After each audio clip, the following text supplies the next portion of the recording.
राज्यातल्या शेतकऱ्यांना नैसर्गिक आपत्तीत पीक कर्ज तसंच विविध शासकीय योजनांचा लाभ मिळताना कोणीही शेतकरी वंचित राहू नये यासाठी पीक पाहणीची प्रक्रिया 100% पूर्ण होणं आवश्यक आहे.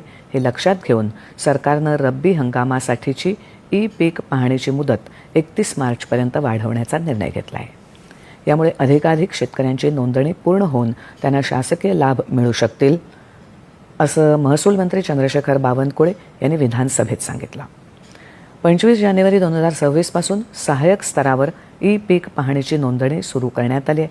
मात्र आतापर्यंत रब्बी हंगामातील पिकांची केवळ 55% नोंदणी पूर्ण झाली आहे.